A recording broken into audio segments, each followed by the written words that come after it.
Next episode बिल्कुल उसी scene से शुरू होता है जहाँ हाउचिन के जाते साथ ही कैरन फौरन से अपने साथियों को वहाँ पर समन कर लेती है, जिसके बाद वो उनसे कहती है कि पता लगाओ कि हाउचिन की फाइट किससे हुई थी, किसने हाउचिन को इतनी ज्यादा चोट पहुँचाई। साथ ही साथ वो अपने साथियों से कहती है कि इससे पहले कि हाउचिन अपने रूम तक पहुँचे तुम लोगों को सारे हीलिंग और मेडिकल पिल्स हाउचिन के रूम तक पहुँचाने होंगे ताकि वो कल की कॉम्पिटिशन के लिए खुद को जल्द से जल्द हील कर सके। कैरन की ये बात सुनकर वो सारे के सारे वॉरियर एग्री हो जाते हैं, जिसके बाद सीन शिफ्ट होकर यहाँ मास्टर पलादीन पर आ जाता है और वो हानियो से कहता है कि हानियो आखिर तुम्हें होप क्या गया है। हानियो भी काफी ज्यादा गुस्से में दिखाई दे रहा था। वो कहते हैं कि तुमने 10,000 बात सेम ही बात बोल दी, मैं कह रहा हूँ ना कि मुझे तुमसे बात नहीं करनी। यहाँ दोस्तों हमें ये बात मालूम हो जाती है कि मास्टर पलादीन असल में हानियो की ग्रैंडफादर है, जिसकी वजह से वो उनसे कहते हैं कि अगर तुमने मेरी बात पहली बार तब सुन ली होती तो मुझे ये बात बार बार ना कहनी पड़ती। आखिर तुम मेरी बात सुनते क्यों नहीं हो, और अगर तुम्हें मेरी बात की इतनी परवाह नहीं तो ठीक है, मैं तुम्हें आगे यहाँ पर कभी नहीं बुलाऊंगा। तुम यहाँ से दफा हो सकते हो, लेकिन याद रखना अगर एक बार तुम यहाँ से बाहर निकल गए तो आइंदा तुम्हें मेरी शक्ल देखने को नहीं मिलेगी।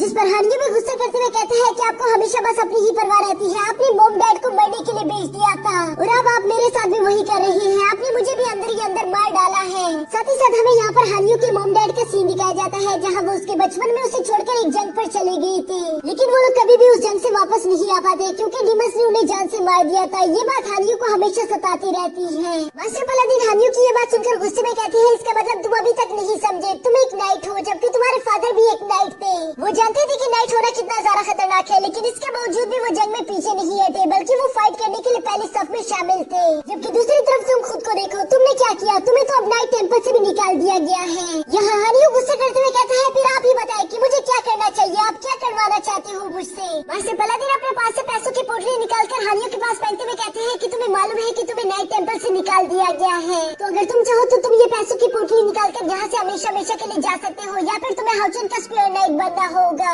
जिसके बाद मैं अगले साल तुम्हें दोबारा से नाइट टेम्पल में आने का मौका दे सकता हूँ। यहाँ स्क्वायर नाइट के बारे में सुनकर हम देखते हैं कि हानियो की आंखें खुली की खुली रह गई थी, उसकी आंखों में खून उतर आया था। ये बात सुनकर कि वो कैसे किसी और का स्क्वायर नाइट बन सकता है, वो बहुत ही ज्यादा गुस्से में उन पैसों की पोटली को उठा लेता है, जिसे देखकर मास्टर पलादीन को लगता है कि शायद हानियो ने फैसला कर लिया कि वो हमेशा हमेशा के लिए यहाँ से जाना चाहता है। जिस पर मास्टर पलादीन कहते हैं सोच लो, ये तुम्हारे पास आखिरी मौका है, तो बताओ तुमने क्या फैसला किया। जिस पर हानियो उन पैसों की पोटली को ऊपर की तरफ फेंकते हुए कहता है कि आपने मेरे सामने और क्या ही रास्ता छोड़ा है। मास्टर पलादीन कहते हैं कि एक स्क्वायर नाइट बनने में कोई बुराई नहीं है, हो सकता है कि एक दिन तुम हाउचिन के साथ मिलकर सील डिवाइन थ्रोन को भी हासिल कर लो, लेकिन हानियो ऐसा बिल्कुल भी नहीं चाहता था। वो अपने ग्रैंडफादर से कहता है कि आपको आखिर मसला क्या है, आप क्यों नहीं देखना चाहते कि मैं दूसरों से बेहतर हूँ।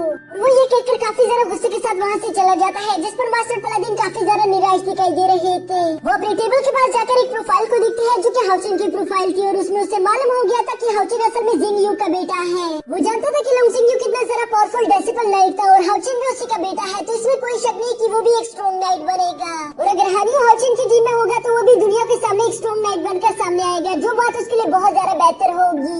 ये बातें सोचकर मास्टर पलादीन कहते हैं कि आखिर हानियो तुम समझते क्यों नहीं हो कि तुम्हारा ग्रैंडपा तुम्हारे भलाई के लिए ये सब कुछ कर रहा है। इसके बाद सीन शिफ्ट कर हाउचिन पर आ जाता है जो कि अपने रूम में बैठकर कल्टीवेशन कर रहा था। साथ ही साथ उसके आसपास बहुत सारे मेडिकल पिल्स पड़े हुए थे, जिन्हें देखकर वो कहता है कि पता नहीं आखिर कैरन ने इतने सारे मेडिकल पिल्स को यहाँ पर क्यों भिजवा दिया, मुझे इतनी भी ज्यादा चोट नहीं लगी थी, लेकिन वो ये बात भी अच्छे से जानता था कि मुझे जल्द से जल्द खुद को हील करना होगा क्योंकि आज मेरी किस्मत अच्छी थी जो कि मैं जीत गया, लेकिन साथ ही साथ उसे आज मालूम हो गया कि एक 5th ऑर्डर और 4th ऑर्डर के वॉरियर्स के बीच के पावर्स के गैप कितना ज्यादा हाई है। आज हो सकता था कि वो इस कंपटीशन को हार जाता, वो आज सिर्फ इसलिए जीत पाया क्योंकि हानियो अपने गुरूर में अंधा हो चुका था। वो देख ही नहीं पाया कि हाउचिन अपने किस टेक्निक का इस्तेमाल कर रहा है, लेकिन अब आगे आने वाले 5th ऑर्डर के वॉरियर हाउचिन के लिए काफी ज्यादा खतरनाक साबित हो सकते हैं। सबसे ज्यादा खतरनाक तो उसके लिए नंबर 1 वॉरियर होगा, जिसके बारे में कहा जाता है कि वो 5th ऑर्डर का सबसे ज्यादा खतरनाक वॉरियर है, और उसने तो अपने आप पर पूरी तरीके से काबू भी कर लिया। वो कभी भी अपने गुस्से को खुद पर हावी नहीं होने देता, जबकि साथ ही साथ वो बहुत ज्यादा समझदार है।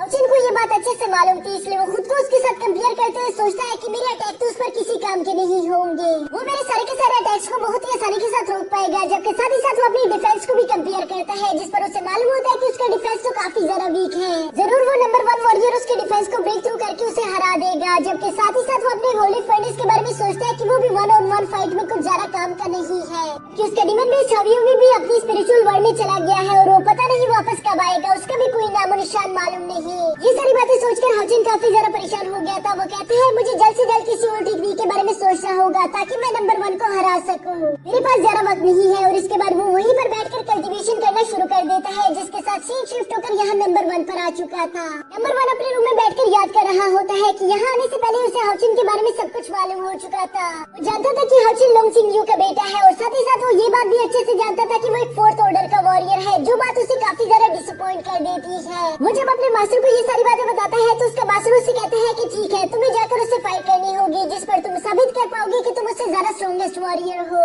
लेकिन अब यहाँ प्रेजेंट में नंबर 1 कहते हैं कि यहाँ आने से पहले मुझे लगा था कि तुम काफी ज्यादा वीक होगी, पर शायद मैं गलत था, क्योंकि जब भी हमारी मुलाकात होती है तुम हमेशा मुझे सरप्राइज कर देते हो। क्योंकि मानना पड़ेगा कि तुम्हारी टेक्निक और फाइटिंग स्किल्स काफी ज्यादा कमाल के हैं। तुम हमेशा पहले से ज्यादा इम्प्रूव होते जा रहे हो। सच कहूँ तो तुम्हारे साथ फाइट करने में और ज्यादा मजा आएगा, क्योंकि मैं तुमसे मिलना चाहता हूँ। मैं तुम्हें और ज्यादा अच्छे से जानना चाहता हूँ। मैं जानना चाहता हूँ कि क्या तुम सदी के सबसे ज्यादा बेहतरीन वॉरियर के बेटे कहलाने के काबिल हो या नहीं। और इसी के साथ हमारा ये प्यारा सा एपिसोड यहीं पर खत्म हो जाता है।